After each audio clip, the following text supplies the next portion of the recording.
आप देख रहे हैं 20 सालों का वनवास। यह कहानी आदरणीय डॉक्टर एस.एन. शर्मा जी द्वारा लिखी गई है। उनके द्वारा लिखी गई यह अमूल्य प्रस्तुति अपने चैनल के माध्यम से लोगों तक पहुंचाने के लिए हम आपके बहुत आभारी हैं डॉक्टर एस.एन. शर्मा जी। आदरणीय आशा शैली द्वारा लिखी गई कहानी एक सुबह भीगी सी को आप लोगों ने बहुत सराहा और प्यार दिया, उसके लिए बड़ा सा थैंक यू। ऐसे ही अच्छे अच्छे कमेंट्स करके आप हमारा मनोबल बढ़ाते रहा कीजिए। उम्मीद है इस कहानी को भी आप बहुत प्यार देंगे। आइए चलते हैं कहानी की ओर। सुबह की ठंडी हवा 12वें माले की खिड़की से बड़ी तीव्रता से पूरे फ्लैट में घुसी चली जा रही थी। सामने दूर तक फैले समुद्र का आंचल बादलों की धुंध से गले मिल रहा था और बारिश की फुहारें सारे वातावरण को शालीनता प्रदान कर रही थी। अविनाश जी ने बिस्तर पर लेटे लेटे करवट बदली और पैरों के पास पड़ी चादर को खींचकर सीने तक लपेट लिया। बाहर से आ रही पंछियों की चहचहाहट की आवाजें उनकी नींद में अलार्म का काम कर रही थी। गुनगुनाकर वह उठकर अपने बिस्तर पर बैठकर बाहर का खूबसूरत नजारा देखने लगे। समुद्र में सामने से आ रही एक सफेद पालदार नाव को देखकर उन्हें अपने बचपन में गुजारे गए उन दिनों की याद आ गई, जब वह इसी तरह की पालदार नाव से गंगा के उस पार वाले स्कूल में पढ़ने के लिए जाया करते थे। उनके गांव समर्था में एक छोटा सा प्राइमरी स्कूल था। उसमें कक्षा 5 तक की पढ़ाई होती थी। गांव के सारे बच्चे कक्षा 1 से 5 तक वहीं पढ़ते थे और इसके बाद या तो बच्चे अपनी पढ़ाई समाप्त करके अपनी खेती किसानी का काम देखने लगते या उनमें से कुछ बच्चे गंगा के पार पालमपुर में आगे की पढ़ाई के लिए चले जाते। जतिन माझी की नाव इन बच्चों को सुबह स्कूल के टाइम पर पालमपुर छोड़ आती थी और शाम को छुट्टी होने पर उन्हें एक फेरा लगाकर वापस ले आती थी। अविनाश के पिता गांव के समृद्ध किसान थे और उनके पास गांव में जमीन जायदाद के अलावा उनकी कुछ प्रॉपर्टी कोलकाता में भी थी। अविनाश की माँ को अपने गांव में ही रहना बहुत अच्छा लगता था। इसी कारण अविनाश का बचपन अपने गांव में ही बीता। समर्था में एक और समृद्ध किसान थे राम सिंह जी। उनकी बेटी अनुजा भी समर्था के प्राइमरी स्कूल में अविनाश के साथ ही पढ़ती थी। 2 चोटी वाली चोली घाघरा पहनी यह छोटी सी लड़की बहुत ही चुलबुली थी और मनमोहक और सुंदर भी थी। अविनाश को अनुजा बहुत तंग किया करती थी, या यूं कहें कि वह अविनाश की एक ऐसी दोस्त थी जो उसके साथ तो रहती थी पर किसी भी पल रूठ कर अविनाश को परेशान करने का कोई मौका नहीं छोड़ती थी। अविनाश यद्यपि शारीरिक बल में उससे कहीं आगे थे और अनुजा की हर शरारत का जवाब देने की क्षमता रखते थे, पर आज तक कभी भी उन्होंने अनुजा के साथ उसकी किसी भी शरारत के बदले में मारपीट नहीं की थी। कक्षा 5 पास करने के बाद जब अविनाश आगे की पढ़ाई के लिए पालमपुर के स्कूल जाने लगे तो अनुजा ने भी अपनी आगे की पढ़ाई के लिए अपने मम्मी पापा से कहा। राम सिंह की माँ को यह बिल्कुल पसंद नहीं था कि उनकी पोती आगे की पढ़ाई करे। वह चाहती थी कि उनकी पोती घर गृहस्थी के काम सीख ले ताकि विवाह के बाद अपने ससुराल में जाकर वह उनके परिवार की नाक ना कटाए। पर अनुजा बहुत जिद्दी लड़की थी। रो रो कर उसने आसमान सर पर उठा लिया। राम सिंह ने अंतोगत्वा उसकी जिद पूरी करते हुए अपनी बेटी का दाखिला पालमपुर में आगे की पढ़ाई के लिए करवा दिया। अब अनुजा अविनाश के साथ अन्य बच्चों के झुंड में प्रतिदिन नाव से स्कूल तक जाती और वहां पर मन लगाकर पढ़ाई करती थी। अविनाश अपने इस नटखट दोस्त का पूरा ध्यान रखते और दूसरे गांव जाते हुए उन्हें हमेशा इस बात का एहसास था कि वह अनुजा के संरक्षक भी हैं। यही अपनत्व की भावना अनुजा के मन में भी थी। वह किसी भी छोटी सी बात की भी शिकायत तुरंत अविनाश से करती थी। एक दिन जब सभी बच्चे स्कूल से छुट्टी के बाद नाव से घर लौट रहे थे तो अनुजा की एक प्लास्टिक की गुड़िया जो वह हाथ में पकड़े हुए खेल रही थी, हवा के तेज झोंके के साथ उसके हाथ से छूटकर गंगा में जा गिरी। आंखों में आंसू भरे अनुजा ने अविनाश की तरफ कातर निगाहों से देखा। गुड़िया पानी की धार के साथ आगे की तरफ जा रही थी। अविनाश जानते थे कि यह प्लास्टिक की गुड़िया अनुजा के लिए बहुत प्रिय है, जिसे वह हमेशा अपने साथ रखती है। अविनाश ने तुरंत अपने जूते उतारे और नाव से गंगा में छलांग लगा दी। कुछ दूर तक तैरने के बाद वह उस गुड़िया के पास पहुंच गए, पर गुड़िया को उठाने के बाद नाव की तरफ आते समय पानी का बहाव उन्हें विपरीत दिशा में ले गया। अविनाश नाव तक आने के लिए बहुत जोर लगाकर तैर रहे थे, पर नदी की तेज धारा उन्हें हर बार और पीछे खींच ले जा रही थी। अनुजा ने व्याकुल होकर जतिन माझी को अविनाश के पानी में कूद जाने की बात बताई। जतिन माझी ने अविनाश की तरफ देखा और उसे घटना की भयावहता का आभास हो गया। जतिन माझी ने तुरंत नाव को पानी के बहाव के साथ आगे जाने दिया और अविनाश के पास पहुंचकर हाथ बढ़ाकर जतिन मालिनी माझी ने उन्हें नौका पर वापस खींच लिया। अनुजा अविनाश के बह जाने के कारण बहुत डर गई थी। जैसे ही अविनाश ऊपर आए, उसने अपनी गुड़िया को छोड़कर अविनाश को तेजी से अपने बाजू में जकड़कर गले से लगा लिया और रोते हुए बोली, मेरी एक गुड़िया की खातिर तुमने अपनी जान खतरे में क्यों डाल दी थी? बोलो। उसकी पीठ थपथपाते हुए अविनाश बोले थे, यह तुम्हारी सबसे प्रिय गुड़िया है अनुजा, और तुम ही कहो, तुम्हारी किसी प्यारी गुड़िया को मैं ऐसे कैसे बह जाने देता? उस दिन से अनुजा ने अविनाश को तंग करना एकदम से बंद कर दिया था। अब अनुजा को अविनाश की हर खुशी में अपनी खुशी नजर आती और उसके हर गम में अनुजा की आंखों से आंसू की धार बहने लगती।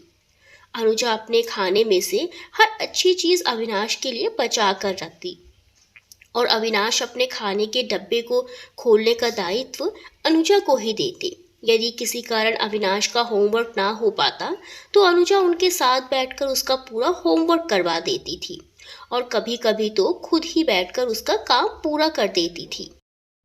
उनके बीच की दोस्ती कुछ इस हद तक आगे बढ़ गई थी कि वे दोनों दो बदन एक जान हो गए थे। एक दिन अविनाश को तेज बुखार हो गया था। पूरे गांव में बुखार की लहर चल रही थी। अविनाश स्कूल जाने के लिए नाव पर नहीं आए थे। अनुजा ने जतिन माझी से अविनाश के बारे में पता किया और उसकी तबीयत खराब होने का सुनकर अनुजा सीधे अविनाश के घर जा पहुंची। बुखार में तपते अविनाश का हाथ अपने हाथ में लिए वह पूरे दिन वहीं उसके पलंग के पास बैठी रही। अविनाश की मम्मी उसका अविनाश के प्रति समर्पण और स्नेह देखकर गदगद हो गई। उन्होंने स्नेह से अनुजा को अपने गले लगा लिया। शाम को अनुजा के पापा आकर अनुजा को अपने साथ घर ले गए। समय अपनी गति से चलता रहा। अब वे दोनों कक्षा 10 में आ गए थे। जब तक जतिन माझी गांव से नाव लेकर स्कूल तक आता, अनुजा और अविनाश गंगा तट पर एक दूसरे के हाथ में हाथ लिए बैठे समाने भर की बातें किया करते थे। कभी दोनों मिलकर साथ में गाना गाते, कभी अनुजा ढेर सारे लोकगीत अविनाश को सुनाती रहती। उन दोनों को यही लगता था कि काश स्कूल से घर जाने का समय बहुत देर बाद आए। कक्षा 10 की परीक्षाएं सर पर आ गई। वे दोनों अपनी परीक्षाओं की तैयारियों में अत्यधिक व्यस्त हो गए। परीक्षाएं जिस दिन खत्म होने को थी, उस दिन आखिरी पेपर देकर दोनों लोग गंगा के किनारे आ बैठे। आज उदास अनुजा की आंखों में नमी सी थी। बार बार उसकी आंखें भर आ रही थी। उसने अविनाश का हाथ अपने हाथों में लिया और एक एल्यूमिनियम की छोटी सी संदूक, एल्यूमिनियम का बॉक्स जिसमें ताला लग सकता है, अपने बैग में से निकाली और उस ताले लगी संदूक को अविनाश को देते हुए बोली, सुनो, मैं कल अपने नाना जी के यहाँ जा रही हूँ। मेरे अच्छे अंकों को देखते हुए मेरे नाना जी मुझे आगे पढ़ाना चाहते हैं और संभवतः आगे की पढ़ाई के लिए मुझे कोलकाता जाना पड़े। इसीलिए शायद मैं अब तुमसे नहीं मिल पाऊंगी। गांव में ना जाने कब आना हो। तुम भी आगे की पढ़ाई के लिए गांव से बाहर चले जाओगे। अविनाश, मुझे तुम्हारे साथ रहने की आदत हो गई है। तुम मुझे बहुत याद आओगे। तुम मेरे जीवन के सबसे प्यारे मित्र हो। मुझे कभी भी भुला मत देना और यह ताला लगा बॉक्स मेरी अमानत है। इसका ताला मत खोलना, हमेशा अपने पास रखना अपने दोस्त की निशानी समझकर। यह कहते हुए उसकी आंखों से आंसू की छड़ी लग गई। अविनाश भी पहली बार अपनी दोस्त के गले मिलकर फूट फूट कर रो पड़ा और रोते रोते दोनों एक दूसरे के गले लगे हुए एक दूसरे की पीठ पर उंगलियां फिराते रहे। अविनाश जी बिस्तर पर बैठे बैठे अपनी अतीत की यात्रा से बाहर आए। वह पालदार नाव अब समुद्र में दूर आगे तक जा चुकी थी। गहरी सांस लेकर उन्होंने काम वाली बाई को चाय लाने के लिए कहा और चाय का प्याला लेकर सामने उगते हुए सूरज की तरफ देखने लगे। आज अविनाश जी का चित ठिकाने पर नहीं था। ना जाने क्यों वह सफेद बाल वाली नाव उन्हें वर्तमान से खींचकर भूतकाल में ले गई थी और उन्हें अनुजा की बहुत जोरों से याद आ रही थी। लगभग 20 वर्ष पहले की जिंदगी की वो सुनहरी यादें उनकी जिंदगी की सबसे अमूल्य निधि बन गई थी। अनुजा शायद उनकी दोस्त ही नहीं रही थी, उससे भी आगे संभवतः जीवन की एक सहारा, या यूं कहें कि एक ऐसी प्रेयसी बन गई थी जिसे कच्ची उम्र में होने के कारण वह प्यार भी नहीं कर पाए थे, क्योंकि वे प्यार का अर्थ उस वाली उम्र में उस समय समझते ही नहीं थे। लेकिन यह बात पक्की थी कि उम्र के इस मोड़ पर उनके हृदय के सिंहासन पर अनुजा एक देवी की तरह प्रतिस्थापित थी। शायद इतने वर्षों में कोई भी उसकी जगह नहीं ले पाया था। बाहर समुद्र के ऊपर से होता हुआ तूफान तट को रौंदता हुआ आगे बढ़ता जा रहा था। धीमी धीमी चलने वाली बारिश कब तूफान में बदल गई अविनाश को पता ही नहीं चला। उन्होंने नौकरानी को एक कप चाय और लाने के लिए कहा और अपने जीवन की पुरानी घटनाओं को बैठकर याद करने लगे। अनुजा के गांव जाने के बाद अविनाश का गांव में बिल्कुल भी मन नहीं लग रहा था। हालांकि परीक्षा के बाद गर्मियों की छुट्टियां हो चुकी थी, पर फिर भी वह जतिन माझी को लेकर नामालूम कितनी बार नाव से अपने स्कूल तक गए और वह जाकर उनके कक्षा की वह बेंच जहां पर अनुजा बैठती थी उसको हाथ से छूकर और टेबल को हाथ से छूकर वह अनुजा की उपस्थिति को महसूस करते रहे। इसके बाद स्कूल का वो पीपल का पेड़ जिसके नीचे अनुजा अपना और उनका लंच बॉक्स खोलकर अपनी सारी प्रिय खाने की चीज़ पहले उन्हें खिलाती थी, वहां बैठकर नम आंखों से स्कूल की दीवारों को देखते रहे। गंगा के घाट जहाँ पर अनुजा उनके साथ बैठकर अपने लोकगीतों की कविताएं उन्हें सुनाती थी और कभी कभी उनके स्वर में स्वर मिलाकर गीत गाती थी, उस जगह बैठकर उनकी आंखों से अनजाने में ही आंसुओं की धारा बह निकली। जतिन माझी उनके बिना कहे ही बहुत कुछ समझ रहा था, क्योंकि वह उनके प्यार का और दोस्ती का एकमात्र साक्षी था। वापस आने पर उन्हें याद आया कि इसी बीच की तेज धार में अनुजा की गुड़िया गंगा में गिर गई थी। जतिन माझी बोला, बाबू साहब, आपने ठीक इसी जगह एक छोटी सी प्लास्टिक की गुड़िया के लिए अपनी जान खतरे में डाल दी थी, आपने ऐसा क्यों किया था? अविनाश बाबू बोले, यह बात तुम नहीं समझ सकोगे जतिन भाई, वह गुड़िया मेरी अनुजा की सबसे प्रिय गुड़िया थी। अगले ही दिन अविनाश ने अपने पिताजी से कहा, पिताजी, मेरा यहाँ बिल्कुल भी मन नहीं लग रहा है, मुझे आप कोलकाता भिजवा दीजिए, मैं वहीं रहकर अब आगे की पढ़ाई करूँगा। कोलकाता पहुंचकर एक पब्लिक स्कूल में अविनाश ने दाखिला ले लिया। कक्षा 11 और 12 में उनके कई दोस्त बने और पिछड़े पर कोई भी दोस्त और कोई भी लड़की उनकी अनुजा जैसी थी भी नहीं और उसकी जगह ले भी नहीं सकी। अविनाश बीच में कई बार अपने गांव गए पर उसकी मुलाकात अनुजा से नहीं हो सकी। अनुजा अपने नाना के साथ दिल्ली चली गई थी और वहीं रहकर अपनी पढ़ाई कर रही थी। उन दिनों मोबाइल फ़ोन का ज़माना नहीं था, इस कारण उनकी अनुजा से कोई बातचीत नहीं हो पाई थी। पीएचडी करने के दौरान एक लड़की मानवी अनायास ही उनके करीब आ गई। मानवी एक रईक बैरिस्टर की बेटी थी, पर थी बड़ी चंचल। बात बात पर हंसना और जीवन को हंसी खुशी में गुजार देना, शायद यही उसका फंडा था और शायद इसी वजह से अविनाश बाबू उसके दोस्त बन गए। अविनाश बाबू पढ़ाई के बाद कभी कभी शाम को बैरिस्टर साहब के घर चले जाते थे। बैरिस्टर साहब को भी मानवी की इस दोस्ती पर कोई ऐतराज नहीं था, क्योंकि वह बंगाल के एकदम खुले विचारों वाले व्यक्ति थे। मानवी बीएससी फाइनल तक अविनाश जी के दोस्त बनी रही। शायद अविनाश बाबू की तरफ से ही कमी रही या मानवी खुद नहीं चाहती थी, यह तो पता नहीं, पर उनकी दोस्ती कभी भी प्यार में ना बदल पाई और बीएससी फाइनल में बैरिस्टर साहब ने अमेरिका के एक उद्योगपति के लड़के से मानवी की शादी कर दी और इस तरह मानवी अविनाश जी के जीवन से बहुत दूर चली गई। बीएससी के बाद अविनाश जी की नौकरी एक बड़ी अमेरिकन कंपनी में लग गई और उन्हें बहुत अच्छी तनख्वाह प्राप्त होने लगी। जिंदगी में कितने उतार चढ़ाव आते हैं, कितनी धूम छाव होती है, इसे अविनाश जी से बेहतर कौन समझ सकता था। अविनाश जी का जीवन ठीक ठाक चल रहा था। उनकी मम्मी पापा उनके विवाह की पूरी तैयारियां करके बैठे थे। उनके ही समाज की एक लड़की से उनका रिश्ता उनके पिताजी ने लगभग फाइनल कर दिया था, पर तभी किस्मत ने खेल खेला। यह सोचते हुए अविनाश जी के शरीर में झुरमुरी सी दौड़ गई। उन्हें कुछ दिनों से स्टूल के साथ ताज़ा खून आ रहा था। उनकी भूख दिनों दिन कम होती जा रही थी और उधर विवाह की बात चल रही थी। पिताजी के आदेश को टालने की अविनाश की बस की बात नहीं थी। अविनाश के पिताजी उन्हें लेने के लिए कोलकाता आए हुए थे। अविनाश की खराब हालत देखकर वह उन्हें डॉक्टर के पास ले गए। अविनाश की कमजोर हालत देखकर और लक्षणों को देखकर डॉक्टर थोड़े चिंतित हुए और उनके खून और स्टूल की जांच में एकदम स्पष्ट हो गया कि उन्हें आंतों का कैंसर है और यह कैंसर दूसरी स्टेज का है।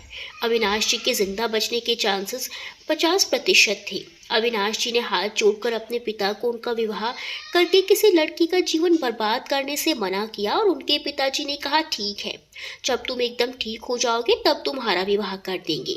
भारत में लड़कियों की कहाँ कमी है, तुम्हारे पीछे तो लाइन लगाकर लड़कियां खड़ी हो जाएंगी। अविनाश ने अपनी नौकरी से छुट्टी ले ली और उनका इलाज चालू हो गया, पर बीमारी ठीक ही जाने का नाम ही नहीं ले रही थी। उनके इंटेस्टाइन का वह बड़ा टुकड़ा जिसमें कैंसर था ऑपरेशन करके काट कर निकाल दिया गया, पर उनकी हालत दिनों दिन बिगड़ती ही गई। कैंसर का इलाज लंबा चलता है, कीमोथेरेपी, रेडियोथेरेपी और नेचुरल थेरेपी। तीनों के इलाज के बाद में अविनाश की हालत में कोई सुधार नहीं हो रहा था। इसी तरह लगभग 2 वर्ष बीत गए। अविनाश जी अब अपनी जिंदगी से निराश हो चुके थे, बिस्तर पर पड़े पड़े बहुत बोर हो चुके थे। एक दिन उन्होंने अपना पुराना सामान देखना शुरू किया। उसी में अनुजा का ताला लगा वह एल्युमिनियम का डब्बा भी उनके पास सुरक्षित रखा था। उन्होंने सोचा एक बार इस डब्बे को खोलकर देख लिया जाए कि इसमें रखा क्या है। उन्हें गंभीर बीमारी में भी अपने दोस्त, अपनी प्रियतमा की याद आ गई और उनके चेहरे पर मुस्कान खिल उठी। उन्होंने पेंचकस फंसाकर संदूकची की कुंडी को तोड़ दिया। उसमें अनुजा की वही गुड़िया रखी थी जिसे निकालने के लिए वह गंगा में कूद गए थे। उसी गुड़िया के साथ एक चिट्ठी भी थी तथा एक सूखा हुआ फूल भी चिट्ठी के अंदर रखा हुआ था। उत्सुकता से भरे अविनाश गुड़िया को छूकर बहुत भावुक हो गए। फिर उन्होंने हौले से गुलाब के फूल को छुआ जिसे अनुजा ने उनके लिए रखा था। उन्हें ऐसा अनुभव हुआ जैसे उन्होंने हौले से अनुजा को ही छू लिया हो। उनका मन फिर से वही कक्षा 10 का विद्यार्थी बन गया। उन्होंने चिट्ठी पर नजर डाली और पढ़ना शुरू किया। मेरे प्रिय अविनाश, मुझ में यह कहने का साहस नहीं है कि मैं तुम्हें प्रेम करती हूँ, इसीलिए मैं यह पत्र लिखकर तुम्हारे लिए छोड़ रही हूँ। मैं नहीं जानती कि तुम इस पत्र को पढ़कर मेरे बारे में क्या सोचोगे। तुम्हें दिलो जान से चाहती तो मैं बचपन से ही रही हूँ, पर तुम्हें मैंने अपना परमेश्वर तो उसी दिन मान लिया था जिस दिन तुम मेरी गुड़िया के लिए, मेरी छोटी सी खुशी के लिए अपनी जान जोखिम में डालकर गंगा की तीव्र धार में कूद गए थे। मेरा मन उसी दिन से तुम्हारा, सिर्फ तुम्हारा होकर रह गया था। मैं यह अच्छी तरीके से जानती हूँ कि हम दोनों विभिन्न जातियों के हैं और तुम्हारी ऊंची जाति और बहुत ऊंचा स्टैंडर्ड कभी भी तुम्हारे परिवार को मुझे अपनाने नहीं दे पाएगा। इसीलिए मैंने तुमसे अनुरोध किया कि यह मेरा बॉक्स हमेशा तुम अपने पास रखना और यह गुड़िया भी, जिसे मैंने बहुत प्यार किया है, हमेशा तुम्हारे पास रहे और तुम्हारे साथ रहे। जब तुम यह पत्र खोलोगे तो मैं जानती हूँ कि उम्र का एक बहुत बड़ा हिस्सा हम लोग जी चुके होंगे, पर फिर भी मेरे अंतस में, मेरे मन में, मेरे रोम रोम में तुम हो, सिर्फ तुम ही हो और तुम होगे। मैं यह भी जानती हूँ कि तुम भी मुझे बहुत प्यार करती हो। तुम्हारे मन में भी मेरे लिए वही सब कुछ है जो मेरे मन में तुम्हारे लिए है। मैंने हृदय से तुम्हें अपना परमेश्वर मानते हुए यह फूल तुम्हें अर्पित किया है, इसे स्वीकार करो। तुम्हारी और सिर्फ तुम्हारी अनुजा। अनुजा का पत्र पढ़कर अविनाश भाव विभोर होकर अश्रुधारा बहाने लगे। इधर दिल्ली में गर्मी अपने चरम पर थी। पूरी रात गर्मी और उमस की वजह से कूलर और पंखे भी कमरों को ठंडा करने में सक्षम नहीं थे। ऐसा महसूस हो रहा था जैसे पूरा फ्लैट एक भट्टी हो। सुबह को 4 बजे से थोड़ी ठंडी हवा चलनी शुरू हुई और सारी दिल्ली थोड़ा सा सुकून लेकर नींद की आगोश में डूब गई। अंसारी नगर एम्स कैंपस में अभी तक रोड के चारों तरफ और खाली जगह में अंग्रेजों के ज़माने के लगे हुए पेड़ पौधे मौजूद हैं और इसी कारण यहाँ का वातावरण सुबह ठंडा हो जाता है। पर 6 बजे तक चिड़ियों की चहचहाहट के कारण लोगों की नींद खुल जाती है। अनुजा भी गर्मी के कारण रात को बहुत देर से सो पाई थी, पर सुबह सुबह चिड़ियों की चहचहाहट के कारण उसकी नींद खुल गई और अंगड़ाई लेकर उसने खिड़की से बाहर झांका तो उसके आश्चर्य का ठिकाना नहीं रहा। बाहर सड़क पर जतिन मांझी एक औरत और बच्चे को लेकर अस्पताल की तरफ चला जा रहा था। इतनी दूर गंगा किनारे से छोटे से गांव से चलकर जतिन यहाँ क्या कर रहा है? यह विचार मन में आते ही वह तुरंत अपनी चप्पल पहनकर भागी भागी बाहर आई और जतिन मांझी जिस तरफ गया था उसी तरफ वह लगभग दौड़ती हुई चली गई। पास जाकर उसने देखा सचमुच में वह जतिन मांझी ही तो था।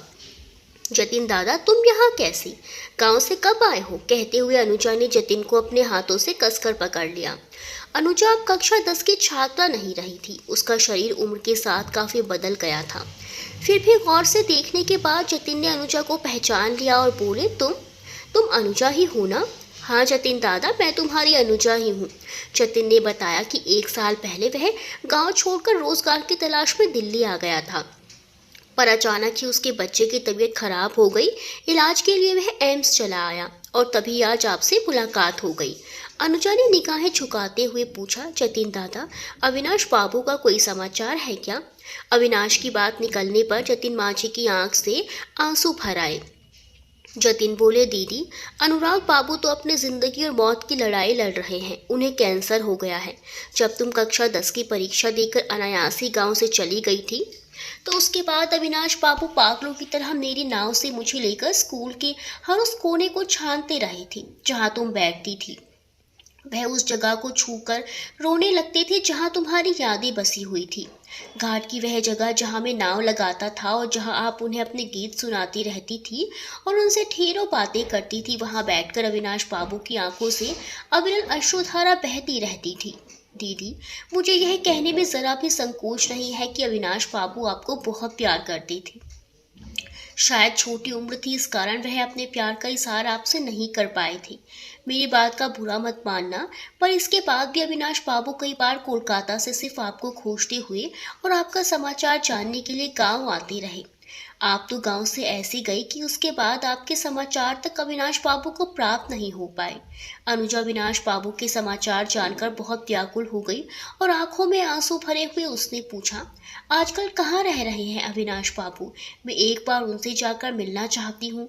उनका हाल चाल पूछ लूँ तो मन को शांति मिले।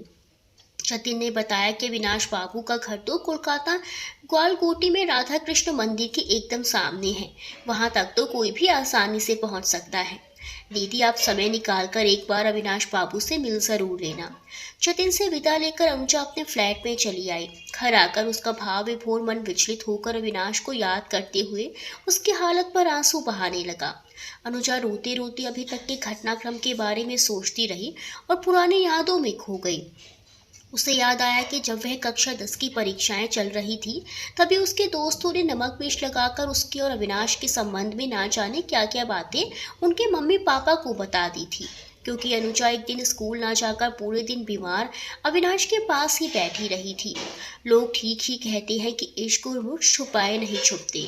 प्रेमियों के व्यवहार, उनके एक दूसरे के प्रति समर्पण, उनकी आंखें, उनका बोलचाल, सारी के सारी दास्तां चीख चीख कर लोगों को बता देती है कि हाँ, हम एक दूसरे को चाहते हैं, एक दूसरे को प्यार करते हैं। यह सारी बातें जब अनुजा की मम्मी को पता चली तो उनके मन में अपनी बड़ी होती हुई बेटी के प्रति अनर्थ के भय की भावना बैठ गई। उनकी अनुभवी आंखों ने इस दास्तान के सारे दुष्परिणामों को उसी समय एकदम ठीक से भांप लिया था। वह जानती थी कि अविनाश के पिता बड़ी जाति के हैं। वह छोटी जाति की अनुजा को कभी भी अपने घर की बहू स्वीकार नहीं करेंगे, बल्कि अनुजा और अविनाश के बारे में पता लगने पर वह अनुजा और उसके परिवार के साथ कुछ भी कर सकते हैं। यद्यपि अविनाश और उसके पापा बिल्कुल भी इस तरीके के नहीं थे, पर उनके परिवार के अन्य सदस्यों की कहानियां आसपास के सारे गांव में सभी को पता थी। अनुजा की मम्मी तो इतनी भयभीत हो गई थी कि वह अनुजा को परीक्षा भी नहीं दिलाना चाहती थी, पर अनुजा ने गिड़गिड़ाकर अपने शेष रहे 2 विषयों की परीक्षा ठीक से दे देने की भीख मांगी। भयभीत मम्मी ने उसने वचन लिया था कि कुछ भी क्यों ना हो जाए, इस संबंध में वह कभी भी कहीं भी किसी से भी कोई बात नहीं करेगी और अविनाश को तो बिल्कुल भी नहीं बताएगी। उसकी माँ ने तो उसे उसी गांव की 16 साल पहले की हुई एक घटना का पूरा वृतांत सुनाया। उन्होंने बताया कि इसी गांव की एक लड़की जो उनकी बिरादरी की थी, उसको अविनाश के चाचा सूरज सिंह से प्यार हो गया था। सूरज सिंह तब कच्ची उम्र के ही थे। वह लड़की अविनाश के चाचा सूरज सिंह के बच्चे की मां बनने वाली थी। अविनाश के दादाजी के आदमी लड़की के रोते चीखते माँ बाप किसी की भी बात को ना सुनते हुए उस लड़की को रात को उठा ले गए थे। और अगले दिन उसकी लाश गंगा में तैरती मिली थी। अनुजा की मम्मी बिल्कुल नहीं चाहती थी कि उनकी इकलौती बेटी के साथ भी वही घटनाक्रम इतिहास की तरह दोबारा दोहराया जाए। डरी हुई अनुजा ने अपने वचन का मान रखा और जब उसे पक्का पता चल गया कि पेपर देकर उसी रात उसे गांव छोड़ देना है, वह गांव से बाहर अपने नाना के पास जाकर रहेगी और गांव में अब उसे कभी भी नहीं आना है। इसीलिए भयभीत अनुजा ने किसी तरीके से अपने पेपर तो दिए, पर अविनाश को उसके घर पर चल रहे घटनाक्रम के बारे में कुछ भी नहीं बताया। बस उसने एक चिट्ठी लिखी और उसके साथ एक फूल तथा वह गुड़िया जो उसे प्राणों से प्यारी थी, एल्यूमिनियम की संदूक में रखकर ताला लगाकर उसने अविनाश बाबू को दे दी। वह जानती थी कि उत्सुकतावश अविनाश यदि बॉक्स खोल लेंगे तो बड़ा अनर्थ हो जाएगा। वह उनके जीवन से दूर नहीं जा पाएगी और उसके कारण गांव में जो बखेड़ा खड़ा होगा उसकी कल्पना करके ही उसके हाथ पैर फूल गए थे। इसी कारण उसने अविनाश से यही कहा था कि वह उसकी अमानत इस संदूकची को संभाल कर रखे और इसे कभी ना खोले। उसने सोचा था कि जब कुछ वर्षों बाद अविनाश बॉक्स को खोलेंगे तो कम से कम वह उसे और उसके प्यार को दोष तो नहीं दे पाएंगे। उसे अब भी यही भ्रम था कि शायद अविनाश ने उसके बाद उस बॉक्स को खोला ही नहीं होगा। अनुजा को थोड़ी देर के लिए पूरा चेत हुआ और वह अपने अतीत से बाहर निकल कर आ गई। उसका दिमाग अभी उसके प्रिय विनाश के बारे में ही सोच रहा था। उसे बहुत ज़्यादा चिंता हो रही थी कि उसका विनाश जाने कैसा होगा। अविनाश के बारे में सोचते सोचते वह दोबारा अपने अतीत में खो गई। उससे आगे के घटनाक्रम चलचित्र की भांति उसके दिमाग में चलने लगे।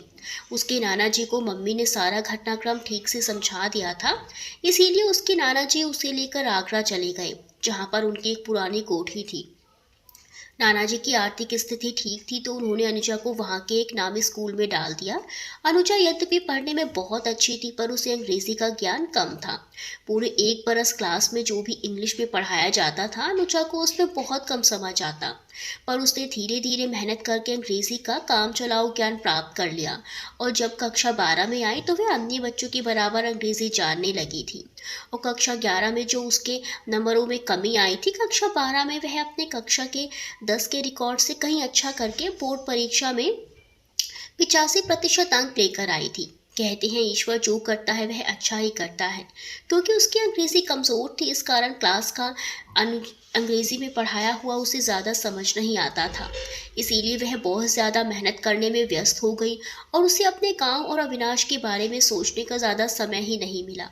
कक्षा 12 के पास करने के बाद उसने पीएमटी की परीक्षा दी और ईश्वर की कृपा से वह उसमें सफल भी हो गई। उसका एमबीबीएस में दाखिला भी हो गया। पढ़ाई का बढ़ता बोझ और उसकी लगातार मेहनत करने की प्रवृत्ति ने उसे अविनाश के बारे में कम ही सोचने का मौका दिया। उसकी मेहनत ने अपना रंग दिखाया तथा वह एमबीबीएस की परीक्षा पास करके उत्तर प्रदेश सरकार की नौकरी में आ गई। तभी उसके नाना ने उनके ही समाज के एक सुयोग्य नौकरी पेशा लड़के दीपक कुमार से अनुजा का विवाह कर दिया। विवाह के समय अनुजा को अविनाश जी की बहुत याद आ रही थी और उसका विवाह करने का मन भी नहीं था, पर उसके पिता की बहुत खराब होती हुई तबीयत और नाना जी के अनुरोध के आगे उसकी एक ना चली और वह विवाहित होकर आगरा में ही अपने पति के घर आ गई। उसका पति दीपक कुमार यद्यपि संपन्न परिवार का सुदर्शन व्यक्ति था और अच्छी नौकरी में था, पर वह एक अय्याश किस्म का आदमी था। वह एक नंबर का शक्की था और स्वयं भी हद दर्जे का चरित्रहीन व्यक्ति था। शराब और शबाब उसकी बहुत बड़ी कमजोरियां थी। अनुजा अपने पेशे के प्रति पूरी तरह समर्पित थी, इस कारण वह अपने पति के साथ कम ही समय दे पाती थी। उसके पति को हमेशा यही शक रहता कि उसके शायद किसी व्यक्ति से संबंध है, इसी कारण वह उसकी तरफ ध्यान नहीं देती। यही सोचकर उन दोनों के बीच लड़ाई झगड़े का कारण बनती रही। एक बार दीपक कुमार कहीं टूर प्रोग्राम में गए थे। वहां अपनी आदत के मुताबिक वह अपनी सहायिका के साथ रात्रि को गेस्ट हाउस में अपनी रासलीला में डूबे हुए थे कि तभी उनकी सहायिका का पति गेस्ट हाउस में आ धमका और उसने उन दोनों को आपत्तिजनक अवस्था में रंगे हाथों पकड़ लिया। उसे अपनी पत्नी का इस तरह से गैर मर्द के साथ रंगरेलियां मनाना बिल्कुल भी बर्दाश्त नहीं हुआ और उसने चाकू से गेस्ट हाउस में अपनी पत्नी और दीपक कुमार दोनों का नग्नावस्था में ही कत्ल कर दिया। अपने पति की बदनामी और वहां के वातावरण से परेशान होकर अनुजा ने आगरा की नौकरी छोड़ दी और दिल्ली के एम्स में नौकरी ज्वाइन कर ली। आज जतिन मांझी के मिल जाने के बाद से उसके हृदय में अविनाश के प्रेम का नासूर फिर से हरा हो गया था। अविनाश जी संदूक में निकली हुई गुड़िया को अपने सीने में लगाए बहुत देर तक रोते रहे। गुड़िया को छूकर उन्हें ऐसा अनुभव हो रहा था जैसे वह फिर से 14-15 साल के वही किशोर बन गए हों जो उस समय कक्षा 10 में पढ़ा करता था। गुलाब के फूल को होले होले से उन्होंने अनेकों बार छुआ था। जब जतिन मांझी ने उन्हें गंगा की बहती हुई धार के ऊपर खींच लिया था, तब एक बार अनजाने में ही अनुजा ने जब उन्हें कसकर पकड़ा था तो उसके गुलाब के पंखुड़ियों से होंठ उनके सीने में चिपक गए थे और उन्होंने होले से उसके होठों को अपनी उंगलियों से छू लिया था। आज उन्हें गुलाब की पंक्तियों को छूकर वही एहसास महसूस हुआ और उनका दिल जोर जोर से अनुजा अनुजा पुकार कर धड़कने लगा। अभी तक उन्हें यही एहसास था कि सिर्फ वही अनुजा को एक तरफा प्यार करते हैं, पर आज अनुजा की चिट्ठी उन्हें चीख चीख कर बता रही थी कि अनुजा उन्हें उससे कहीं ज़्यादा प्यार करती है जितना कि वो उससे करती हैं। बस आज उनके मन में एक बार आ रही थी कि फिर ऐसा क्या हुआ कि अनुजा उनसे एक बार भी मिलने नहीं आई। वह कितनी बार सिर्फ अनुजा से मिलने के लिए ही गाहे बगाहे अपने गांव गए। हर बार अनुजा के घर के सामने से गुजरते हुए भी और अप्रत्यक्ष रूप से उन्होंने यह जानने का प्रयास भी किया कि अनुजा गांव क्यों नहीं आ रही है, पर उन्हें कुछ भी पता नहीं चल सका। उन्हें ऐसा महसूस हुआ कि किसी अदृश्य लोहे की दीवार में उनसे उनके अनुजा को हमेशा के लिए अलग कर दिया है। निराश होकर वह अब गांव जाते ही नहीं थे। एक पल को उन्हें लगा कि शायद अनुजा उन्हें प्यार ही नहीं करती थी। वह बस एक साधारण दोस्त थी जो कक्षा 10 तक जब तक उनके साथ रही दोस्ती निभाती रही और फिर अपने नए दोस्तों में रच बस गई। पर अगले ही पल उनका दिल बार बार यही कहता कि नहीं, अनुजा सिर्फ उनकी ही थी, उनकी है और उनकी ही रहेगी। वे कभी अपने पागल दिल को समझा ही नहीं पाए कि तो चला गया, उसे भूल जा। उन्हीं दिनों सुनील दत्त की नई फिल्म मिलन टाकीज में प्रदर्शित हुई। उनकी गंगा किनारे की कहानी अविनाश जी के दिल के बहुत करीब थी। उन्होंने वह फिल्म कई बार देखी। हर दफ़ा उन्हें यही महसूस हुआ कि इस फिल्म की कहानी की तरह अनुजा भी सिर्फ उनकी है, युग युगांतर से सिर्फ उनकी ही है और उनके लिए ही इस जन्म में दोबारा पृथ्वी पर आई है। To be continued. क्या अनुजा और अविनाश का मिलन हो पाएगा? जानने के लिए कहानी का अगला भाग देखना ना भूलें।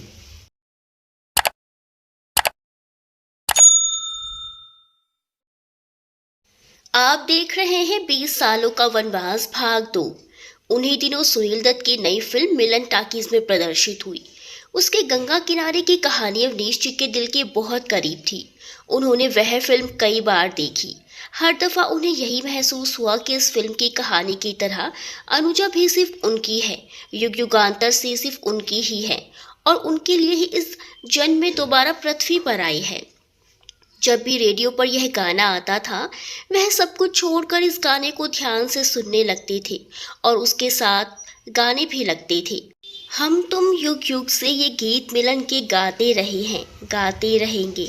हम तुम जग में जीवन साथी बन के आते रहे हैं, आते रहेंगे।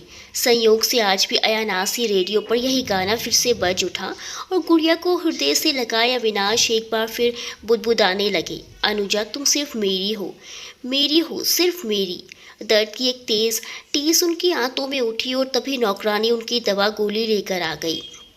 अंदर के कमरे से तब तक अविनाश की बूढ़ी अम्मा बाहर आ गई थी। अविनाश जी के हाथों में गुड़िया और सूखे फूल तथा चिट्ठी को देखकर उन्होंने कहा, अविनाश, यह खिलौना तुम्हारे पास कहाँ से आ गया? यह तो मेरा देखा हुआ खिलौना है। बीमार अविनाश कुछ बोल ना सके, बस उन्होंने खिलौने को अपने हृदय से लगा लिया।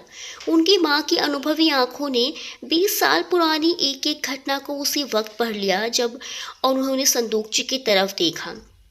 एल्यूमिनियम की संदूक को देखते ही उन्हें अनुजा की वह घटना याद आ गई जब बुखार में तपते हुए विनाश का हाथ में हाथ थामकर वह दिन भर सारी लाज और मर्यादा छोड़कर उसके बिस्तर के पास ही बैठी रही थी। उन्हें तभी याद आया कि अविनाश के साथ खेलते हुए और स्कूल जाते हुए अनुजा के हाथ में अक्सर यह गुड़िया होती थी। कभी कभी तो उन्होंने भी अनुजा को छेड़ते हुए कहा था, अब तो तुम बड़ी हो गई हो, फिर गुड़िया को अपनी छाती से लगा क्यों घूमती हो? उन्हें याद आया अनुजा ने कहा था, ये मेरी सबसे प्यारी सहेली है और अविनाश की भी, इसीलिए उसे लेकर स्कूल तक भी जाती हूँ। उस समय अविनाश की माँ इस बात का मर्म नहीं जान पाई थी, पर आज उन्हें सब बात एकदम स्पष्ट समझ में आ रही थी और उन्हें यह भी समझ में आ रहा था कि अनुजा के जाने के बाद उनका बेटा गांव छोड़कर एकदम बैरागी की तरह कोलकाता क्यों चला गया था। फिर उसने गांव में आना ही क्यों बंद कर दिया था। आज उन्हें स्पष्ट समझ में आ रहा था कि यह प्रेम के दीवानगी ही थी कि अविनाश का दुनियादारी से पूरी तरीके से मोहभंग हो चुका था। जब भी उसके विवाह की बात की जाती उसे कभी भी किसी भी लड़की को देखने तक का मन नहीं करता था। आज उन्हें समझ में आ रहा था कि वह दुबली पतली गोरे रंग वाली सुंदर सी अनुजा उनके बेटे के हृदय सिंहासन की उसी समय अधिष्ठात्री बन चुकी थी। आज जब उनका बेटा मृत्यु शैया पर लेटा हुआ था, तब उन्हें अपने बेटे की अपेक्षा समझ में आई थी और उन्हें आज यह महसूस हो रहा था कि किसी तरीके से भी हो उनके बच्चे की अंतिम इच्छा अवश्य पूरी कर दी जाए। पर अब क्या हो सकता था। उन्हें पता चला था कि अनुजा का तो उसके नाना जी ने विवाह कर दिया। अब अनुजा को वो कहाँ से ला सकती थी। अपनी और अपने बेटे की मजबूरी पर आज मजबूर माँ का दिल फूट फूट कर रो रहा था और वस्तु स्थिति में भी उनकी आंखों से अपने बेटे के अधूरे प्यार की कहानी पर झरझर के आंसू बह रहे थे। उन्होंने असाध्य बीमारी के असहनीय दर्द से कराहते हुए अपने बेटे को उठाकर अपने सीने से लगा लिया।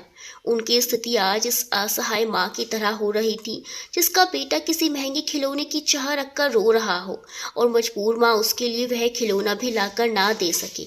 उनके हाथ आज पहली बार अपने बेटे की मांग पूरी करने के लिए दीवार पर लगी हुई माँ भगवती की प्रतिमा की ओर जुट गए और मन ही मन में अपने बेटे की कामना पूरी करने की स्तुति करती रही। अविनाश को दर्द के बीच दवा के प्रभाव से थोड़ी देर को मूर्छा सी आ गई और बंद आंखों में उनकी अनुजा की वही छवि उभर आई जो उन्हें नाव में सीने से चिपका कर रो पड़ी थी। अचेतन में थोड़ी देर बाद उन्हें ऐसा लगा जैसे वह गांव में है और उनका शरीर बुखार से तप रहा है और उनकी अनुजा उनके पास उनका हाथ थामे बैठी हुई उनके ठीक होने की माँ भगवती से कामना कर रही है। उनकी नींद टूट गई। सपने में ही सही अपनी अनुजा को अपने साथ देखकर उनका हृदय थोड़ी देर को प्रसन्नता से भर गया। आज पहली बार, हाँ इतने समय के बाद पहली बार उन्हें अपनी बीमारी से लड़ने की तीव्र इच्छा जागृत हुई। आज उन्हें प्यार की शक्ति का पहली बार एहसास हुआ और उन्हें लगा कि अब उन्हें हर हाल में जीना ही होगा अपने लिए और एक बार कम से कम अपनी अनुजा को देख लेने के लिए। उनका जीना बहुत ज़रूरी है। आज उनका अंतर्मन कैंसर से लड़ने के लिए पूरी तरीके से तैयार हो चुका था। दवा से परहेज करने वाले और दवा को छुपाकर फेंक देने वाले अविनाश जी ने आंख खोलकर अपनी माँ को आवाज़ लगाकर अपनी शाम की दवाई मांगी और खा ली तथा उन्होंने कहा, माँ हमको आज शाम को ही अस्पताल चलकर डॉक्टर को भी दिखा लेना चाहिए, क्या पता शायद मैं ठीक ही हो जाऊं। डॉक्टर सरोज कह रही थी कि मेरा ठीक होना मेरी इच्छा शक्ति पर बहुत निर्भर करता है। माँ अब मैं जीना चाहता हूँ और ठीक भी होना चाहता हूँ। हालांकि मैं जानता हूँ कि अब बहुत देर हो चुकी है, पर माँ मुझे अब तो ठीक होना ही है। चलो माँ, मुझे कार से सीधा लेकर डॉक्टर के घर ही चलो। बेटे के मन में जीने की और ठीक होने की ऐसी उत्कंठा पहली बार देखकर माता का हृदय खुशी से झूम उठा। पर यथार्थ को याद कर एक बार फिर उनकी आंखों में आंसुओं की धारा बह निकली। उन्होंने तुरंत ही नौकरानी को भिजवाकर नीचे खड़ी अपनी कार ठीक करवाई और ड्राइवर को बुलाकर अविनाश जी को लिफ्ट की मदद से नीचे ले आए और डॉक्टर के घर ले गए। डॉक्टर सरोज को भी अविनाश जी में आए परिवर्तन से एक बार को हल्की सी आशा जागी कि शायद उनका मौत के मुंह से एकदम करीब जाता यह मरीज ठीक हो जाए। पर अगले पल ही अपने मरीज की वास्तविक स्थिति उनकी इस आशा को थोड़ा कमज़ोर कर गई। पर फिर भी उन्होंने अविनाश जी को कहा, देखो अविनाश जी, यदि आपके मन में ठीक होने की तीव्र उत्कंठा है तो विश्वास कीजिए, आपकी आंतरिक इच्छा शक्ति आपको एकदम ठीक कर देगी।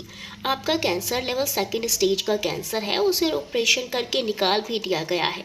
इस स्टेज में 50% व्यक्ति ठीक हो जाते हैं और आधे व्यक्ति जो अपना मनोबल खो देती हैं वह दुनिया से चले जाते हैं। यह तो अब आप पर है कि आप इस दुनिया में अपने अधूरे सपने पूरा करने के लिए जीना चाहती हैं या नहीं। यदि जीना है तो अपनी इच्छा शक्ति को मरने मत देना और देखना आप एकदम ठीक हो जाओगे। अनुजा को एक बार खोज लेने की अविनाश की उत्कट अभिलाषा और उस चिट्ठी तथा गुलाब के उस फूल ने आज अविनाश जी को जीने की एक नई प्रेरणा दी थी और अब उन्हें हर हालत में ठीक भी होना था।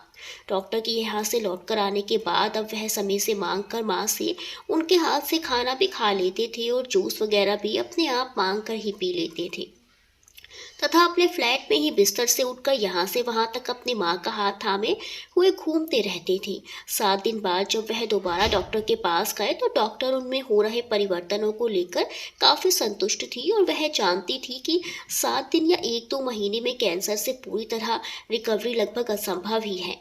पर फिर भी अविनाश जी में आए हुए पॉजिटिव परिवर्तनों को लेकर एक डॉक्टर की हैसियत से बहुत संतुष्ट और खुश थी। उन्होंने नेचुरल थेरेपी करने वाले डॉक्टर को बुलाकर अविनाश जी के लिए प्राकृतिक चिकित्सा पद्धति भी शुरू करवाने की सलाह दी थी और उस डॉक्टर की सलाह पर अविनाश जी ने घूमना फिरना, छोटे मोटे योगासन तथा गेहूं के हरे पौधे का जूस लेना नियमित रूप से शुरू कर दिया। अविनाश जी को अब जब भी समय मिलता तो वह अपने रिकॉर्डर में लगाकर मिलन का कोई न कोई गीत सुनते रहते थे। आज मिलन का वह दूसरा गीत सुन रहे थे। यह गीत क्योंकि गंगा नदी पर फिल्माया गया था, इस कारण उस पालदार नाव के कारण, उस जतिन मांझी के कारण उन्हें अपने दिल के बहुत करीब महसूस होता था। गाने में उन्हें यह सुनील दत्त और नूतन की जगह स्वयं अनुजा ही नजर आते और वह अपने सपनों की दुनिया में फिर से खो जाती थी। अब अविनाश जी की इच्छा शक्ति दर्द और बीमारी पर भारी पड़ने लगी। अब उनकी स्थिति तेज भंवर में फंसे हुए उस इंसान की तरह हो गई थी जो अपने आप को बचाने के लिए पूरी शक्ति से भंवर से संघर्ष कर रहा हो। उनके मन में एक बार अपनी प्रेयसी अनुजा को देखने की हसरत बहुत बलवती हो उठी थी और उसके लिए उनका ठीक होना बेहद जरूरी था। शायद यही कारण था कि उनमें और उनकी तबीयत में, तन और मन में सुधार के लक्षण स्पष्ट रूप से दिखाई देने लगे थे। उन्होंने वह पत्र और गुलाब का फूल तथा गुड़िया उसी बक्से में रखकर माता रानी के चरणों में टेबल पर सजाकर रख दिए थे। एक दिन जब अविनाश जी ड्राइवर के साथ उसका हाथ पकड़कर नीचे पार्क में घूमने गए थे तो उनकी मां ने धीमे से उस संदूकची को खोलकर अनुजा का वह पत्र पढ़ लिया और उस लड़की का पवित्र प्यार देखकर उनकी आंखें भर आई, क्योंकि उन्होंने भी ऐसे ही उसी उम्र में उनके गांव के एक लड़के से इसी तरीके से प्यार किया था, पर वह लड़का उनके जीवन में कभी भी आ नहीं पाया था। आज उनके हृदय से यही इच्छा हो रही थी कि शायद एक बार अनुजा से मिलने के बाद यदि अनुजा अविनाश की जिंदगी में आ जाती है तो शायद उनका बेटा ठीक हो जाए। हालांकि ऐसा अब हो भी सकता है। इस असंभव बात को सोचकर कि उनकी आंखों से आंसू बहने लगे, वह उन्होंने संभाल कर पत्र उसी बॉक्स में रखकर माँ भगवती के चरणों में यथावत रख दिया। उन्होंने सच्चे दिल से माँ भगवती से अपने बेटे की तबीयत ठीक होने की और उसके जीवन में फिर से खुशियाँ वापस लाने की प्रार्थना की तथा माँ के चरणों के पास आरती करके दीपक जलाकर रख दिया। अनुजा जब से जतिन मांझी से मिली थी उसके मन में सारे बंधन तोड़कर अविनाश जी से मिलने की उत्कट इच्छा हो रही थी। एक बार तो उसके मन में आया कि अब अविनाश जी से मिलने से क्या ही फायदा है। उसकी शादी भी हो चुकी है, फिर वह विधवा भी हो गई है और क्या पता शायद अविनाश बाबू की भी शादी हो चुकी हो। हालांकि जतिन ने उनके विवाह के बारे में कुछ नहीं बताया था। डॉक्टर होने के नाते वह अच्छे तरीके से जानती थी कि कैंसर का अर्थ क्या होता है और वह भी जब सेकंड स्टेज का कैंसर हो तो उसका मतलब क्या होता है। यही सोच कर कि शायद इसके बाद वह अविनाश जी से फिर क्या पता कभी मिल भी पाएगी या नहीं, उसने तुरंत अपनी छुट्टी की दरखास्त डाली और एक अटैची में थोड़े से कपड़े और ज़रूरी सामान रखकर वह एयरपोर्ट की ओर चल दी। उसने टैक्सी में बैठने से पहले ही एजेंट से अपने दिल्ली से कोलकाता जाने वाली फ़्लाइट का टिकट बुक कर लिया और एयरपोर्ट पर चेक इन कर सीधा फ्लाइट में जा बैठी। लगभग 2 घंटे में ही वह कोलकाता में थी। कोलकाता में उतरकर उसने गोपालगंज के लिए टैक्सी की और टैक्सी में बैठकर वह सीधा राधा कृष्ण मंदिर पर जा पहुंची। यहाँ का पता जतिन मांझी ने उसे दिया था। वहाँ पर अविनाश का घर खोजने में उन्हें कोई दिक्कत नहीं हुई, पर अविनाश के घर में ताला लगा हुआ था। अविनाश आजकल समुद्र तट के किनारे साल्ट लेक के पास रह रहे थे। घर के नौकर ने उन्हें अविनाश जी का पता दे दिया और टैक्सी लेकर उन्हें सीधा साल्ट लेक आमोद अपार्टमेंट के 12वें माले पर जा पहुंची। अपार्टमेंट के दरवाजे पर पहुंचने के बाद वह दरवाजे पर थोड़ी देर के लिए खड़ी रह गई। दरवाजे पर खड़े होने के बाद उसके दिल की धड़कन बहुत तेज हो गई थी। आज वह डॉक्टर अनुजा नहीं रह गई थी। आज वह वही कक्षा 10 में पढ़ने वाली चंचल 2 चोटी वाली लड़की बन गई थी जो अविनाश के साथ पढ़ा करती थी। आज उसका मन इतना प्रफुल्लित था कि वह एक पल को भूल ही गई थी कि उसका विनाश कैंसर का मरीज है। उसने कांपते हाथों से डोरबेल के स्विच पर उंगली रखी और घंटी की आवाज के बाद नौकरानी ने दरवाजा खोल दिया। उसने नौकरानी से पूछा, अविनाश जी कहाँ हैं? नौकरानी ने उंगली से इशारे से बिस्तर पर चादर ओढ़कर लेटे शख्स की ओर इशारा कर दिया। अनुजा अटैची एक तरफ रखकर सीधे पलंग के पास गई और होले से उसने अविनाश के चेहरे से चादर हटा दी। अविनाश उसे पलंग पर सोता हुआ एक भोला सा वही किशोर नजर आया जो उसके साथ खेला करता था। हालांकि अविनाश की सेहत बहुत खराब हो चुकी थी पर उसका रंग रूप अब भी यथावत था। उसने बिना एक शब्द बोले अपनी उंगलियां अविनाश के चेहरे पर और उसके माथे पर फिराई। नींद में ही अविनाश ने उसका नाम पुकारा, अनुजा। 20 साल बाद अपने नाम को अविनाश के मुंह से सुनकर अनुजा अपने आप पर नियंत्रण रख ना सकी और वह सीधे अविनाश के सीने से जा लगी और फूट फूट कर रो पड़ी। अनुजा के शरीर का स्पर्श पाकर अविनाश जी की नींद खुल गई और उन्होंने आंखें खोलकर देखा। उनके सीने से लगी हुई अनुजा को पहचानने में उन्हें एक क्षण भी नहीं लगा, पर उन्हें अब भी विश्वास नहीं हो पा रहा था कि वह सच में अनुजा ही है या फिर हमेशा की भांति केवल एक सपना देख रहे हैं। इसीलिए उन्होंने अपना हाथ उठाकर दूसरे हाथ में जोर से चिकोटी काटी। उन्हें बहुत तेज दर्द हुआ और तब भी उन्हें अपने सामने अनुजा दिखती रही। इस बार उन्होंने अपनी दोनों बाहें फैलाकर अनुजा को अपनी बाहों में भर लिया और बोले, तुम कहाँ चली गई थी अनुजा? मुझे अकेला छोड़कर इतने दिन, इतने साल मैं हर पल तुम्हारा इंतजार करता रहा, लेकिन तुम्हारा कुछ पता नहीं चला। तुम कितनी निर्मोही हो गई थी कि मुझे बिना बताए अकेला छोड़कर एकदम गुम हो गई। अनुजा कुछ भी बोलने की हालत में नहीं थी। उसकी रो रो कर हिचकियां बन गई थी। उसके हाथ लगातार अविनाश को छू छू कर महसूस कर रहे थे और अविनाश उसे अपनी कमजोर बाहों में कसकर जकड़े हुए थे। उन्हें ऐसा लग रहा था कि अगर उन्होंने हाथ खोले तो यह मायावी अनुजा उनके बंधन से मुक्त होकर हवा में उड़ जाएगी। अनुजा ने उन्हें कक्षा 10 की परीक्षाओं के दिनों की सारी बातें बताई और यह सभी भी बताया कि क्यों उसकी मम्मी ने अविनाश के परिवार वालों से डरकर उसे रातों रात उसके नाना के पास आगरा भेज दिया था। अविनाश को अब सारी बात समझ में आ गई थी। उन्हें यह भी समझ में आ गया था कि क्यों उसके बाद अनुजा गांव में कभी भी दिखाई नहीं दी। अविनाश ने अब ध्यान से अनुजा के चेहरे की तरफ देखा। अनुजा पहले जैसे नहीं रह गई थी। लगभग 37-38 साल की अधेड़ उम्र उसके चेहरे पर अपना प्रभाव छोड़ गई थी। हालांकि वह अब भी बहुत सुंदर लग रही थी, पर उसका बचपन अब काफी पीछे छूट गया था। अविनाश अपने मन में बसी हुई अनुजा की छवि के सामने खड़ी हुई अनुजा की तुलना कर रहे थे। क्योंकि अनुजा एक डॉक्टर थी, इस कारण उसने अपने आप को एकदम फिट रखा था। उसके शरीर पर लेश मात्र भी फालतू चर्बी कहीं भी नहीं थी। अब वह पहले से भी गोरी और स्मार्ट हो गई थी। पढ़ाई लिखाई और नौकरी का प्रभाव उसके व्यक्तित्व पर साफ नजर आता था। अविनाश ने अनुजा को अभी भी अपनी बाहों में जकड़ रखा था। अविनाश ने कांपते हुए स्वर में अनुजा से कहा, अनुजा, मैंने तुमसे जो वादा किया था कि मैं तुम्हारा एल्यूमिनियम का वह बॉक्स कभी नहीं खोलूंगा, पर देखो मैंने यह वादा तोड़ दिया। मुझे हर पल अपने मृत्यु नजदीक आती दिखाई दे रही थी। इसीलिए मैंने सोचा मरने से पहले तुम्हारा यह बॉक्स खोलकर तो देख लूं कि इसमें क्या है। इसीलिए मैंने तुम्हारी अमानत को तुम्हारे बिना अनुमति के ही खोल लिया। तो क्या तो क्या तुम्हें पता चल गया कि मैंने तुम्हें हमेशा से कितना प्यार किया है? अविनाश, तुम शुरू से ही मेरे लिए मेरे प्यार रहे हो। तुम ही तो मेरे देवता रहे हो। हाँ, तुम्हारी उसी चिट्ठी और उसी गुलाब के फूल तथा तुम्हारी उसी प्यारी गुड़िया के कारण मेरे मन में अब दोबारा जीने की ललक जाग उठी है। इस घटना को आज लगभग 8 दिन हो गए हैं। तभी से अब मैं फिर से जीना चाहता हूँ, मैं बिल्कुल नहीं मरना चाहता। कांपते हुए अविनाश ने आगे कहा, अनुजा, मैं तुम्हारे साथ जीना चाहता हूँ, बहुत लंबा, बहुत दिनों तक जीना चाहता हूँ। अविनाश ने अनुजा की मदद से बिस्तर छोड़ा और खड़े होकर एल्यूमिनियम की कुंडी टूटी संदूकची उठाकर अनुजा के हाथों में सौंप दी और बोले, मैं तुम्हारी यह एल्यूमिनियम की संदूकची तुम्हें वापस दे दूंगा, पर तुम्हारी यह गुड़िया और जो गुलाब का फूल तुमने मेरे लिए रखा था तथा तुम्हारा वह पत्र जो तुमने मेरे लिए रखा था, बस यही मेरे जीवन की सबसे बड़ी पूंजी है। यह मेरी है, जिसे मैंने माँ भगवती के चरणों में संभाल कर रखा है। मेरा विश्वास करो अनुजा, मैं जितना प्यार तुम्हें बचपन से ही करता रहा हूँ उससे भी कहीं हजारों गुना ज्यादा प्यार तुम्हारे लिए आज भी मेरे मन में है। और मेरी आत्मा आज भी यह महसूस करती है कि जितना प्यार मैं तुम्हें करता हूँ उससे कहीं ज्यादा प्यार तो तुम मुझसे करती रही हो। अनुजा कुछ नहीं बोली, बस उसकी बाहें दोबारा अविनाश के चारों ओर लिपट गई और एक बार फिर आंखें बंद करके उसने अविनाश को अपने गले से लगा लिया। दरवाजे के पीछे खड़ी नौकरानी उन दोनों का आत्मिक प्यार देखकर भाव विभोर होकर अपनी आंखें नम करके खड़ी थी। उसे इस प्यार में दूर दूर तक वासना का एक अंश भी नहीं नजर आ रहा था। अविनाश की मम्मी पूजा करने के लिए पास के मंदिर में गई थी और अब उनके मंदिर से वापस लौटकर अपने आने का समय हो गया था। अनुजा अविनाश के बिस्तर पर ही बैठी हुई थी और अविनाश के सिर को अपने हाथों से सहला रही थी कि तभी पूजा खत्म करके अविनाश की माताजी ऊपर फ्लैट में आ गई।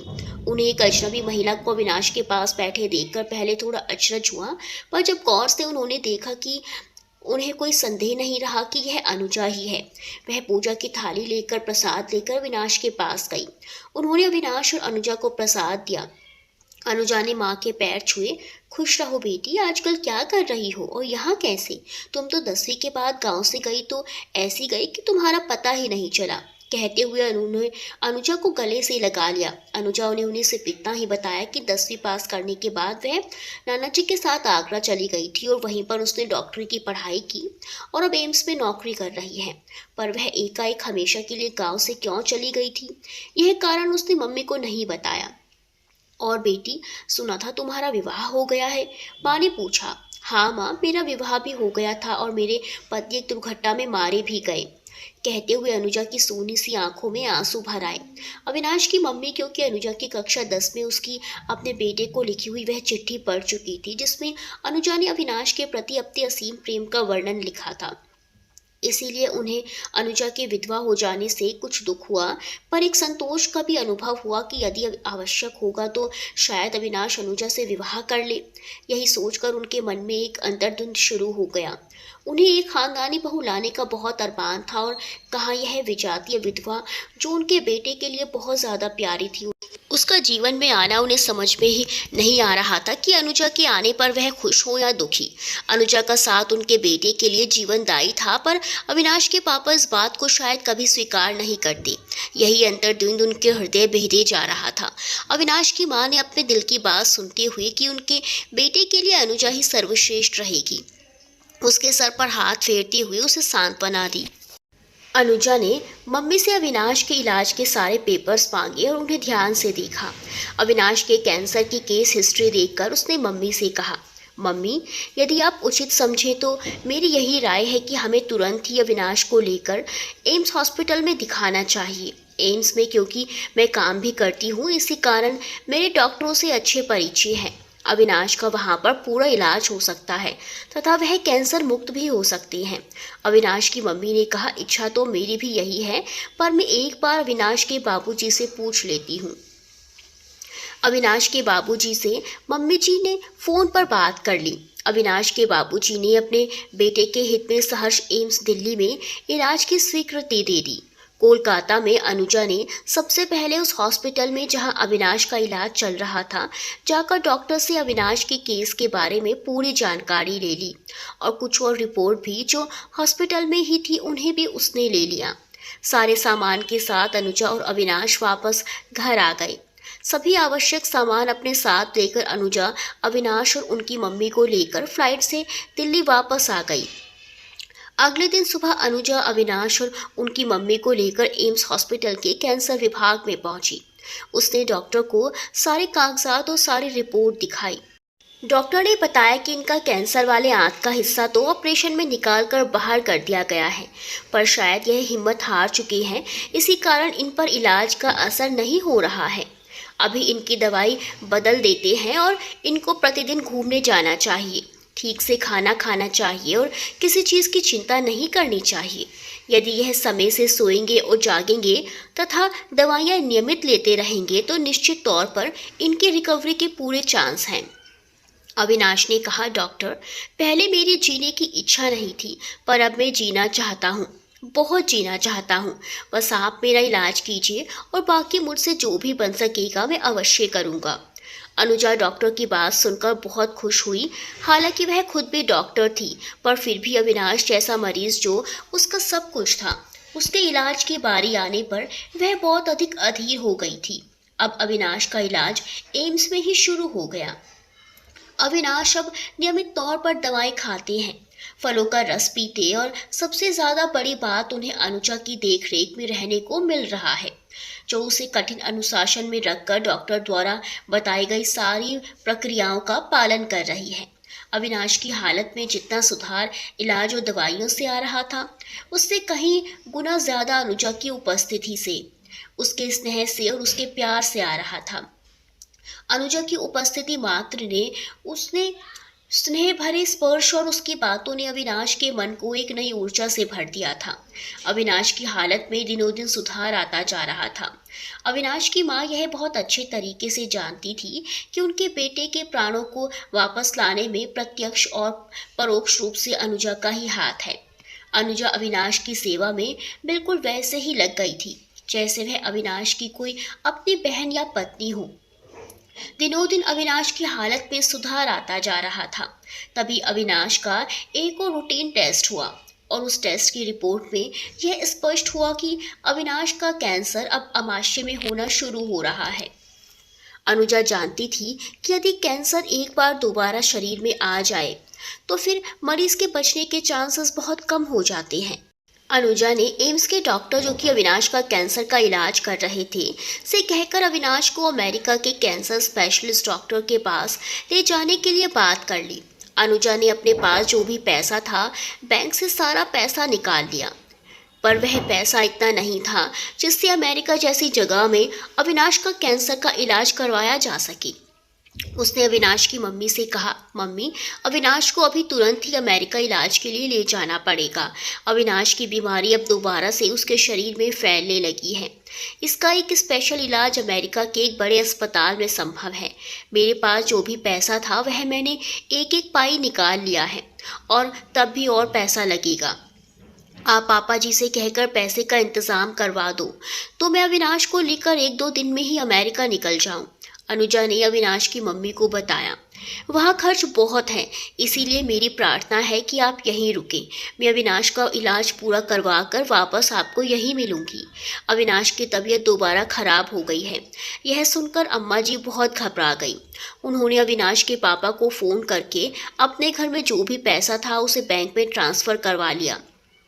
इलाज के लिए अनुजा और अविनाश को तुरंत अमेरिका का वीज़ा मिल गया और अगले 2 दिनों में अविनाश को लेकर अनुजा अमेरिका के फ्रैंकफर्ट हॉस्पिटल में पहुंच गई, क्योंकि एम्स के डॉक्टरों ने वहां के डॉक्टर से पहले ही बात कर ली थी। इस कारण वहां पहुंचते ही अविनाश का स्टेम सेल थेरेपी पद्धति से इलाज शुरू हो गया। डॉक्टर ने कुछ टेस्ट करने के बाद अनुजा को बताया कि अविनाश की रीढ़ की हड्डी का बोन मैरो खराब हो गया है और वह शरीर को किसी भी अंग में कैंसर सेल बनाने के लिए प्रेरित कर रहा है। इसीलिए अविनाश की रीढ़ की हड्डी के अंदर का बोन मैरो बदलना बहुत ज़रूरी हो गया है। उसी बोन मैरो के कारण कैंसर की नई कोशिकाएं बन रही थी। अमेरिका में बोन मैरो का इंतज़ाम करना एक बहुत ही कठिन बात थी। बोन मैरो को कोई इंतज़ाम नहीं हो पा रहा था। अविनाश की जान बचाने के लिए और बीमारी को शरीर से निकालने के लिए यह बहुत ज़रूरी था कि बोन मैरो ट्रांसफ़र जल्दी से जल्दी कर दिया जाए। अनुजा ने 2 पल सोचा और अपनी जान की परवाह ना करते हुए उसने डॉक्टर से कहा, डॉक्टर साहब, आप मेरा बोन मैरो निकाल लीजिए और उसे अविनाश के शरीर में डाल दीजिए। डॉक्टर ने हैरत से अनुजा की तरफ देखते हुए कहा, आप डॉक्टर हैं, आप जानती हैं कि बोन मैरो निकालना कितना तकलीफदेह है और आप यह भी जानती हैं कि ज़रा सी असावधानी में आप या तो उम्र भर के लिए अपाहिज हो जाएंगी या फिर आपकी मौत भी हो सकती है। फिर भी आप अपना बोन मैरो देने के लिए तैयार हैं?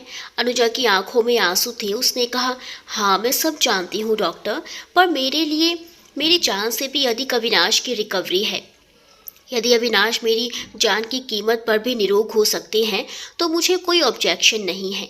अनुजा ने ऑपरेशन की अंडरटेकिंग पर अपने दरखास्त कर दिए और बोन मैरो निकालने के लिए ऑपरेशन थिएटर में चली गई। बोन मैरो निकालने की अत्यंत कष्टदायी प्रक्रिया से होकर गुजरने के बाद बोन मैरो में स्टेम सेल लगाकर डॉक्टरों ने अविनाश का बोन मैरो ट्रांसफ़र कर दिया। ऑपरेशन के बाद अनुजा हफ्ता भर तक हॉस्पिटल में ही भर्ती रही और फिर उसे रिलीव कर दिया गया। हॉस्पिटल से रिलीव होकर वह अविनाश की देखरेख में फिर से जी जान से जुट गई। अब डॉक्टरों ने नई विधि से अविनाश का इलाज शुरू कर दिया। अविनाश के शरीर में जो कैंसर कोशिकाओं का निर्माण शुरू हो गया था, उन्हें नष्ट कर दिया गया और नई कैंसर कोशिकाओं का निर्माण दवाओं के द्वारा रोक दिया गया। 25 दिन के इलाज के बाद अविनाश अब स्वस्थ होने लगे थे, पर उनकी देखरेख करके और अपना बोन मैरो देने के बाद अनुजा का स्वास्थ्य अब बिगड़ने लगा था। उसके शरीर में कम ताकत बची थी। डॉक्टर ने इलाज के बाद अविनाश को अपने घर जाने की अनुमति दे दी। अविनाश और अनुजा इलाज कराने के बाद वापस एम्स दिल्ली आ गए।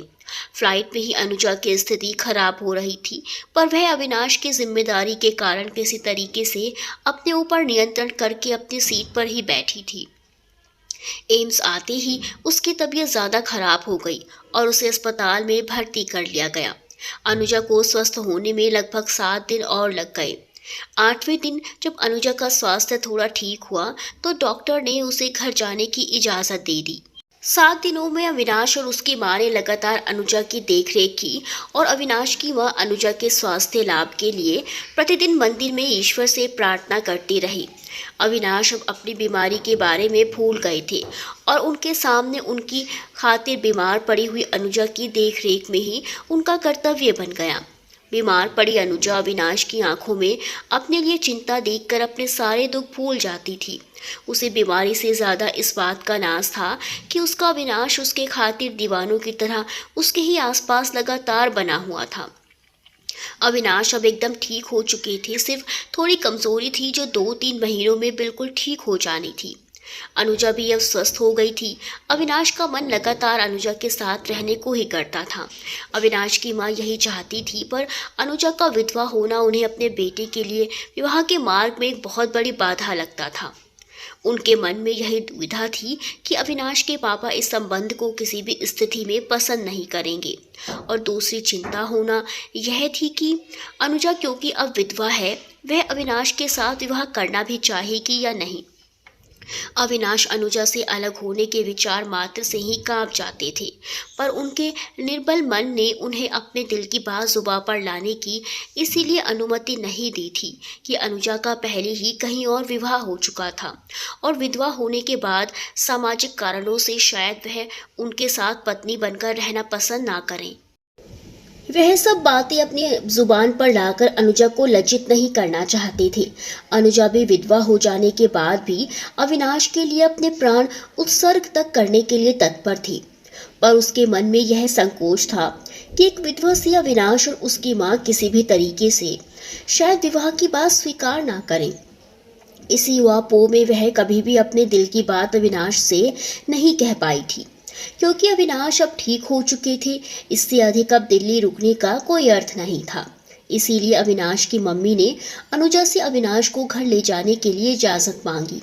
सूनी आंखों से अविनाश की ओर देखते हुए अनुजा ने उनके दोनों के कोलकाता जाने की फ्लाइट के टिकट बुक कर दिए। अविनाश की आंखों में अनुजा को छोड़कर जाने के नाम पर फिर से एक वीरानियत सी भर गई और उनका जीवन कमल निस्तेज सा होने लगा, जिसे वह चाहकर भी अनुजा से कह ना सके। अविनाश की माता जी अब हालात को ठीक से समझ रही थी। उन्हें इस बात का एहसास था कि वह अनुजा ही थी जिसने अपनी सारी जमा पूंजी अविनाश के इलाज पर खर्च कर दी थी, तथा जब उसके इलाज के लिए बोन मैरो की ज़रूरत थी तो उसने अपनी जान की परवाह ना करते हुए अपने बोन मैरो अविनाश को दे दिया था। उसी के फलस्वरूप उसकी तबीयत बहुत खराब हो गई थी और वह अस्पताल में भर्ती भी रही थी। अनमने मन से अपना बैग लेकर जब वह टैक्सी में बैठने लगी तो सकुचाते हुए उन्होंने अनुजा के दोनों हाथों को अपने हाथों में लेकर पूछा, अनुजा, मैं तुमसे एक बात कहूँ, तुम बुरा तो नहीं मानोगी?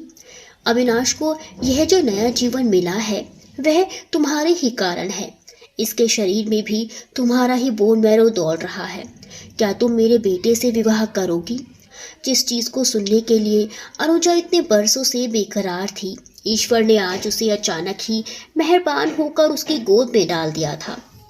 अनुजा भाव विभोर होकर सन्न सी रह गई। अनुजा की आंखों से आंसू लुढ़क गए और उसका सिर अपने आप ही अविनाश की मम्मी के कंधे पर झुक गया।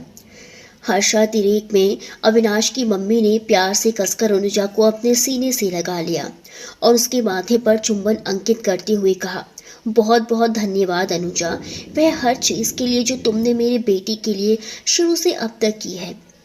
मेरे बेटे को या यूं ही बहुत बहुत प्यार करते रहना और उसे संभाल कर रखना। अनुजा ने भरी आंखों से मुस्कुराते हुए सिर हिलाकर अपनी स्वीकृति दी। अविनाश की मम्मी ने टैक्सी वाले को रुकने का बोला और अनुजा से कहा, अनुजा जल्दी से अपना सामान पैक कर लो, अब हमको अपने जीवन का एक भी पल और ख़राब नहीं करना चाहिए। चलो बहू, एक टिकट की और व्यवस्था एयरपोर्ट पर ही हो जाएगी। अब तुम्हें भी हमारे साथ अपने घर चलना पड़ेगा। इस दृश्य के साथ ही अविनाश की आंखों की वीरानियां दूर हो गई थी और उनमें फिर से उमंगों और बहारों के रंगीन सपने सजने लगे थे। अविनाश ने अपने दोनों हाथ फैला दिए और कटी पतंग सी अनुजा उसकी बाहों में समा गई।